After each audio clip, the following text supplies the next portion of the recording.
Hey everyone, welcome to the Women in Blockchain panel. My name is Rika Sukenik. What's that? You probably want to leave it that close, because this audio is going right into this. That's good? That's good, yeah. Okay. Thank you.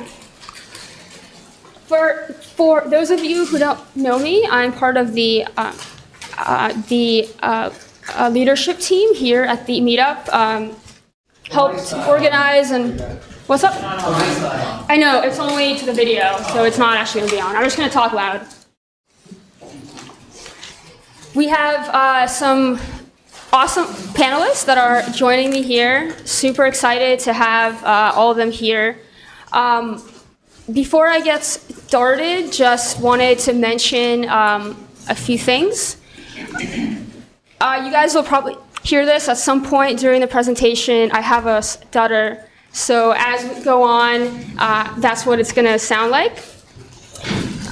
Without further ado, I would like panelists to introduce themselves, just a couple of sentences on your name, who you are, and yeah, we're excited to be here. So start with you, Sherry. Thank you, Rika. So I'm Sherry Duncan, and I'm the COO and co-founder of a company called Dominode. It's an N-O-D-E, Dominode. And our company provides digital identity for professionals in a regulated industry. So rather than boiling the ocean with digital identity for the world, we're starting in this arena with professionals that need to provide a lot of credentials in order to get their licenses. So that's what our company does. And I'll just take this brief moment to announce that yesterday we put on the wire that we closed our $1.3 million of seed funding, so it's very exciting.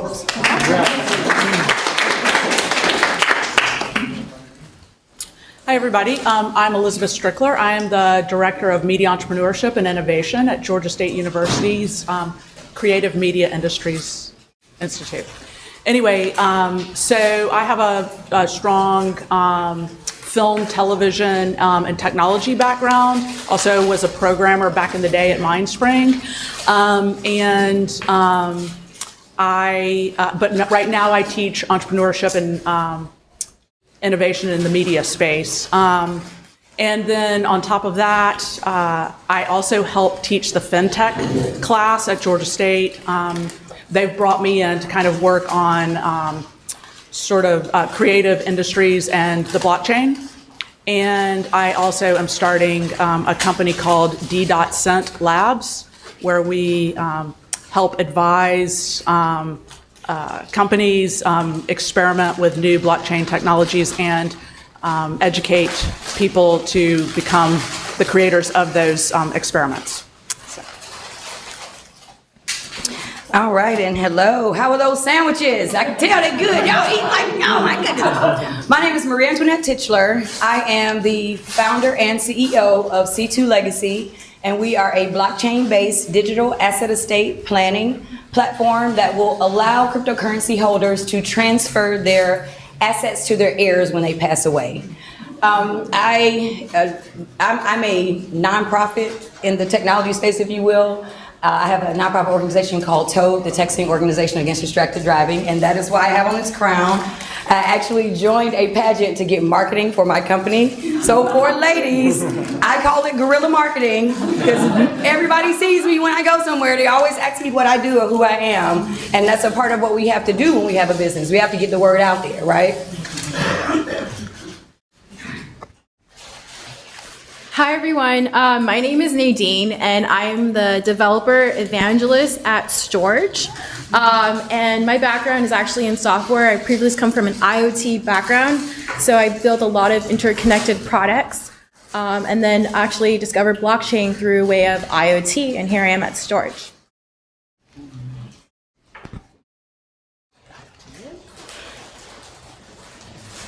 Thank you so much, ladies. Question number one that I have is, as with all new technology, blockchain has been super slow to adopt, right? The commentary from people like James Dimon, who's really saying negative things about blockchain, and it's not helping the public to really see the benefits of it. So what can we, as part of the community, do to educate and to help public and companies truly see the value of blockchain technology? Sherry? Yeah, thank you. So I'm sort of old school, been around for a long time, programmed on Fortran punch cards and back in the day. Anybody? Thank you. Somebody's from my generation. I was there too. Yeah. So the thing is that with any technology, there's going to be disparaging comments that come and go or whatever. And I think that what's most important for getting blockchain in the technology and out into the community is like with the technologies that were evolving when the web was coming out. It wasn't about the web, or it wasn't about TCP/IP, or it wasn't about, right? It was about the apps that got created that sit on top of that stuff. And it's the same, I think, with blockchain. So we need to be developing killer applications that sit on top of the blockchain, and then let the community know that blockchain is what's securing it, making it distributed, etc. But the focus really needs to be on delivering value through some killer apps. That's my opinion. So we pass it down to Nadine. Thanks.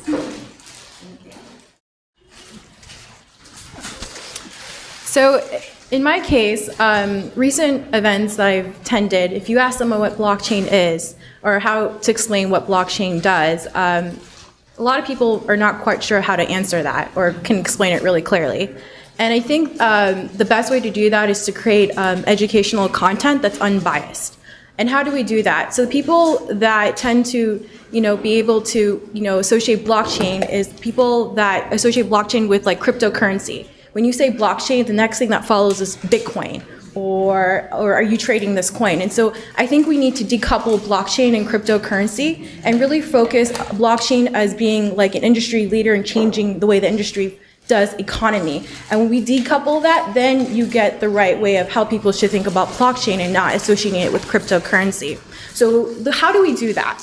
One of the ways that I'm thinking about redoing that, since I'm redoing our documentation at Storage, is to really create unbiased and educational content for people to formulate their own opinions.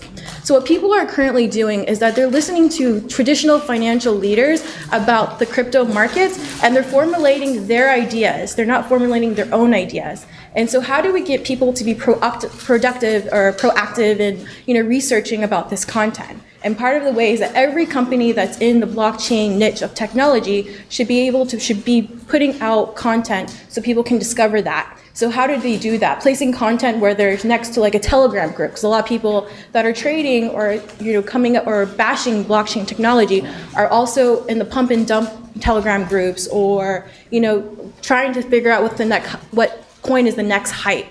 And being able to put strategic content where people are starting to go to these outlets is really important to making them educated and finding information on their own to be able to formulate their own opinions and not get centralized by what the media is putting out.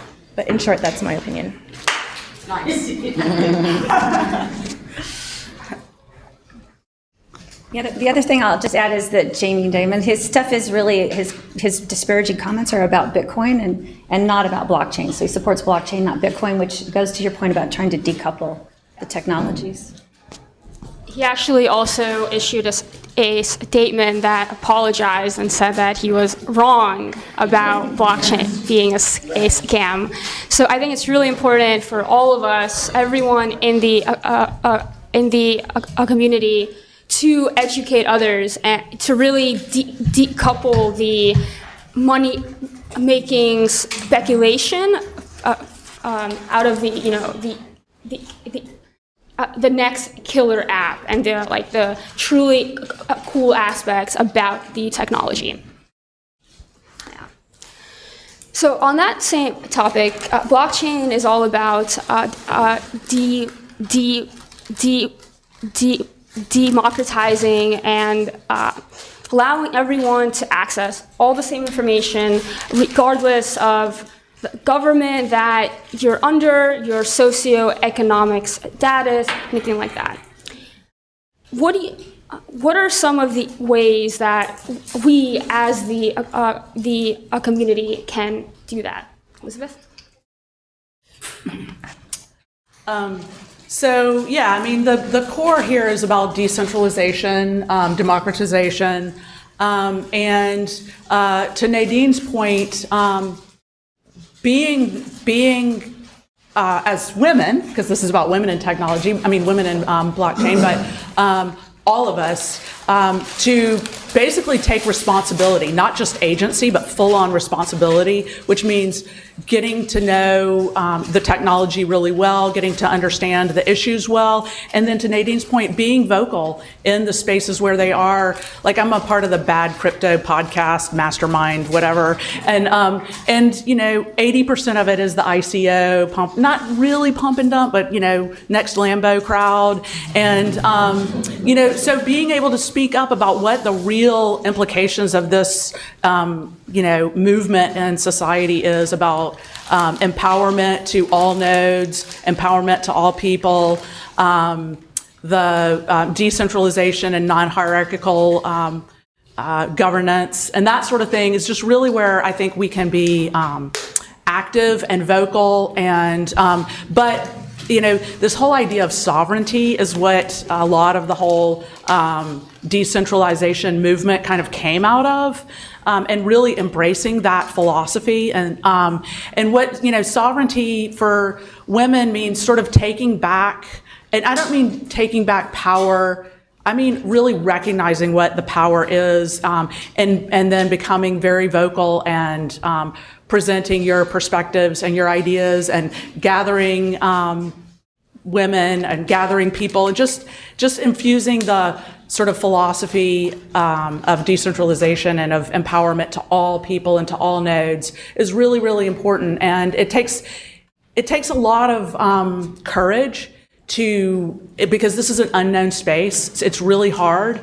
And I think that we just all have to get to know what the issues are and keep learning and keep presenting our ideas. So that's one idea. I think there's a million more. So She wants to ask. oh, okay. Just one sec. Was anyone here at the conference last week in Miami? Okay, a couple of people. There was a conference in Miami last week, and it kind of epitomized this culture in blockchain, in crypto, of the Lambos, and money, and speculation. And there's a lot of people who are in it just because of that, and it's a stigma on the community that all of us are trying to figure out here. So I was wondering, there's also a stigma against women, right? I think all of us, if you go on Twitter, any sort of social media, there's trolls out there who say all sorts of super negative commentary about women. Women aren't capable, we're not smart enough, try enough, and it's really all trying to justify this gender gap. What are some of the, what do you guys think about all of these issues that are going on right now with women?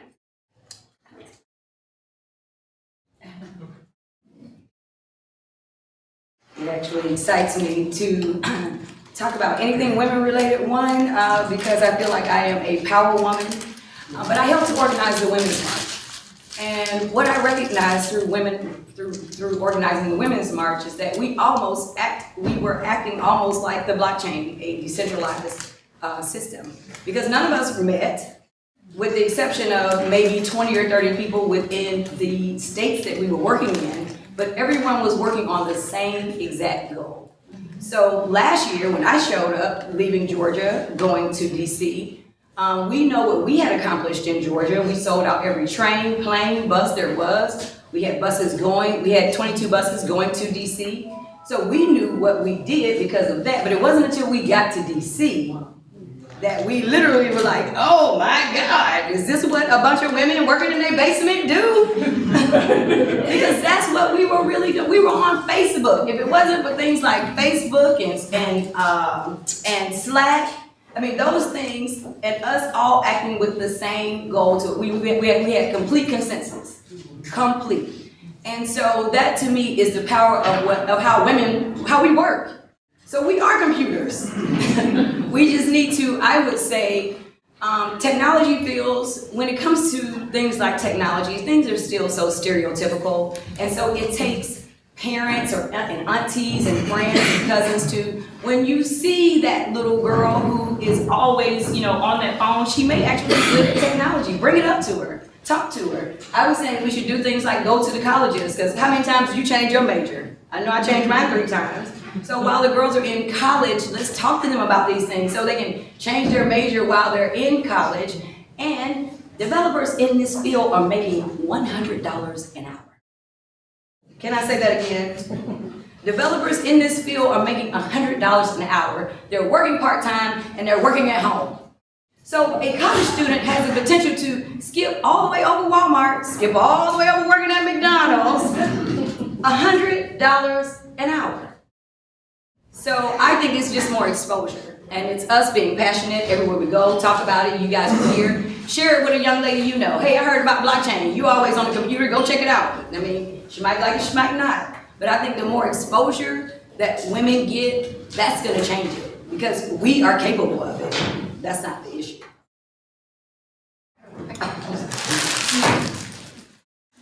To that note, I know hundreds of women engineers I'm friends with who would clearly disagree with that notion. In addition to all the women who, recently marched in the Women's March. But part of that is really gathering support, not just in the workforce, but your friends, supporting the women and any person that's not the majority to be an advocate for them and really encourage them to do more or just defend them. I know there have been a couple of recent, couple of years ago, people, when I was going to events and I was in IoT and dealing with Bluetooth technology, I had an older guy who questioned my Bluetooth 4.0 stack and what that stack was about, and kind of explained it to him. But yeah, it does happen. It's happened to me. I'm sure it's happened at least one time to at least all of us here.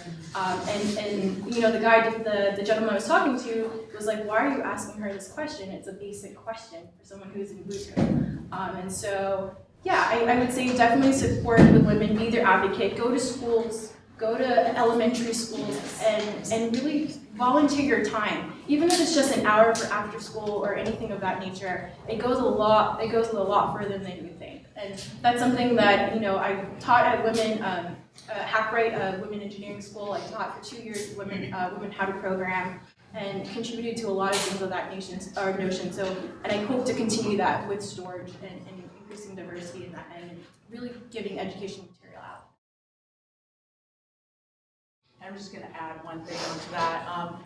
You asked earlier, how do you get companies to sort of recognize the value of the blockchain? I think the great thing about all of this is that it starts from the bottom up, and so it's definitely using network theory and getting groups of people together, not through your corporation, but through community action and through all these movements that are happening. I think are definitely kind of indicative of the societal change that's going on, whether we're talking about the Women's March or the Me Too movement or Occupy Wall Street, and then on top of that, so it really starts from consensus gathering, and the consensus idea of blockchain is, an underlying idea of community gathering, and also it's very, this might seem,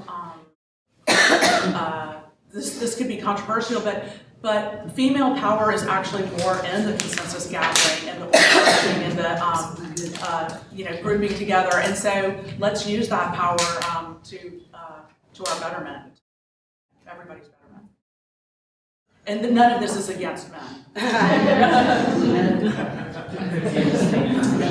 These are excellent points. I will say I went to school at Georgia Tech, and if you walked into any engineering or computer science class, you would see hundreds of students, maybe a single woman. Maybe. So there's an issue, absolutely. We're going to now shift gears just a bit, and I wanted to ask all of you actually, what are some of the use cases that you are, super excited about seeing in the blockchain space? We can start down at the other end.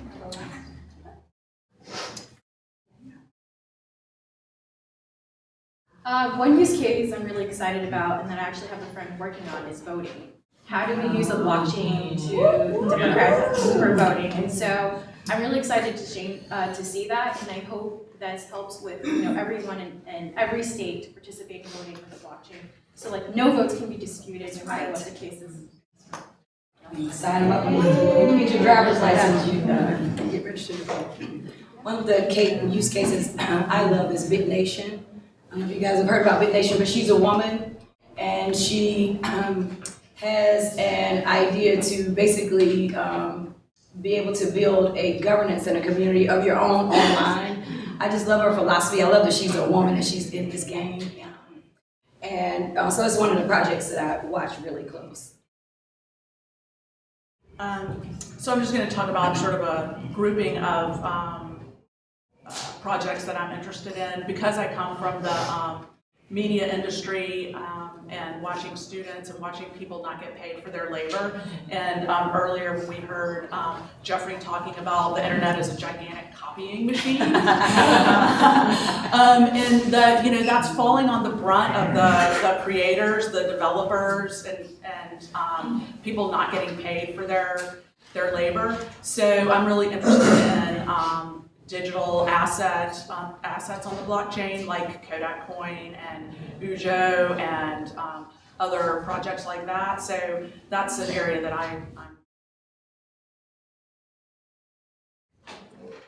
So given I have a digital identity company that I'm very passionate about, but we were working in this space before the Equifax breach, for example, which I don't know, how many of you think you weren't impacted by Equifax? Right. And so, for me, it's all about, giving the ownership of the identity to the person, right? And allowing you to own your identity. If you want to make money off your identity, make money off your identity. If you, how do we get that out there so that in a way that you're protected? It's about protection of your information. And when you use things like my email address, sherry.domino, sherry.duncan@domino.com. So that leaks all kinds of information. Exactly. Your first, your last name, and where you work. And where I live is easy to find, and all that kind of information. So part of the product that we're building is putting out the least amount of information that's needed to answer questions. An example that's given regularly is, and it's not exactly our use case, we're staying in the professional area, but I think you guys would all understand it, so I'll go ahead and use it. You go to the grocery store and you whip out your driver's license to buy a bottle of wine. Oh, I do. Just anyway. And, they don't card me anymore.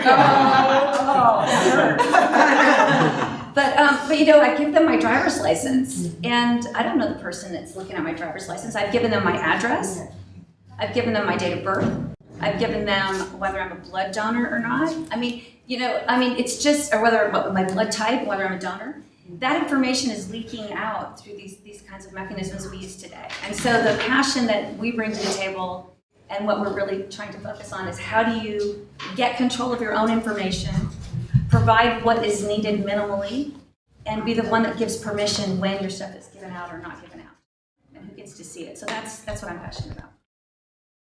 Thank you very much. Obviously, there's a lot of different use cases, and we all, as part of the community, need to work together and collaborate to make sure that we are able to achieve everything that all of us just talked about. So on that note, we're approaching the end of this time. I just wanted to ask one last question.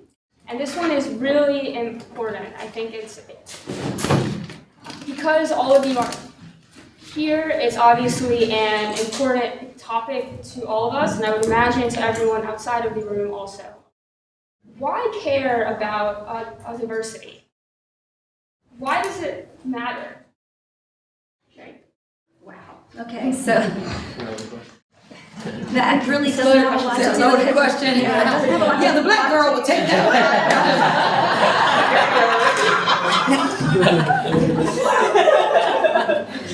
Well, I think we can laugh about that because it's really not about blockchain, right? It's just systemic in society. I think that blockchain, though, is allows for that diversity, right? Anyone can transact in any way without the restrictions, right? And if back to my digital identity stuff, with your digital identity, you can protect that information whether you're a woman or a man, whether you're black or you're white. You can protect that information and still transact business. So I think blockchain helps facilitate diversity and allows for that in economic situations where we might not have that advantages today.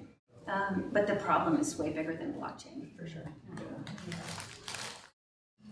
Well, I'm just going to be sort of brief about it and sort of talk about sort of a Maslow's hierarchy. And, you know, really it's hard to be empowered if you don't have your basic needs met and you're, you know, and you're not scared and you can't reach a state of flow and creativity if you're in sort of a fight or flight mode, which many of us, you know, many people have been in. And we need to sort of break that down so that all people, can be in their most creative state of flow. And, you know, I don't know if blockchain can fix that. I would like to see that happens. And, you know, I think that we saw what happened with the internet, and right now we're in just like the screaming troll match, you know, era of the internet. And I think we're all hoping that the blockchain and reputation and, you know, decentralization and, you know, network theory will be able to help with that. I don't know if it can, but I mean, I think we all can envision what that diversity and,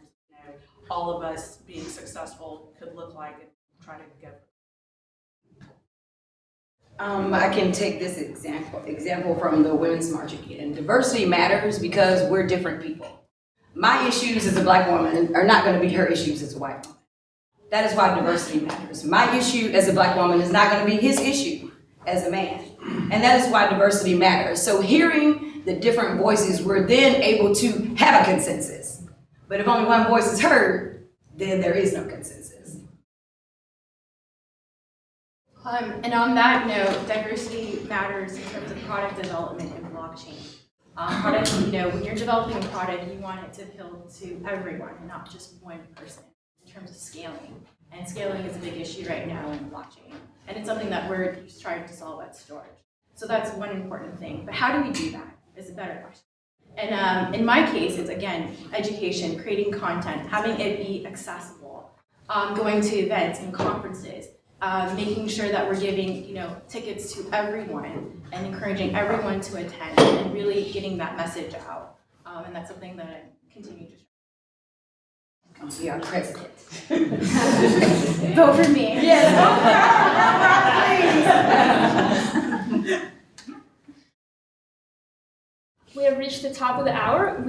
We just have a few minutes for questions. If anyone has, awesome. Yes, sir.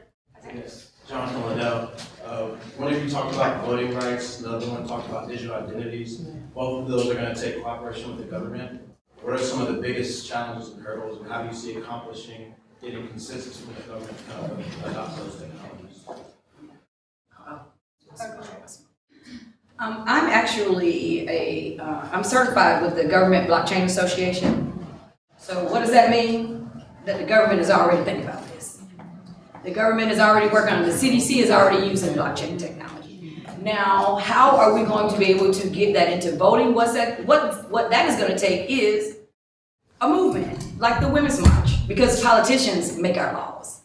So in order for the government to use the blockchain, we the people need to insist upon it, because we make things happen. In terms of voting, maybe you don't start with the government right away. Maybe you start at the individual level for people running for mayor, or going to the Senate, or going to Congress. You never start big. You always start small, and then you gradually scale to become bigger, so it becomes established. And so in that end, one of the voting things, there's a guy who's running somewhere in Colorado that's actually using the blockchain to help people vote and to get consensus. And that's where it starts, and then you start scaling. Yes. Yeah, I have a question about digital identity. Is any law that digital identity right now? And I mean, if you can propose some proposal to the legislative department, like what kind of proposal? So for those that couldn't hear the question I think is, are there any laws today about protection of identity? And the biggest movement right now in that area is coming out of Europe with the GDPR. Thank you. And essentially this got three big elements, which is any company that transacts with a European person from the European Union needs to be able to erase all of their information. So you have the right to be forgotten, right? Okay. You have the right to your privacy, so they can't share your information with someone else without your permission. And the third one is eluding me, somebody must know.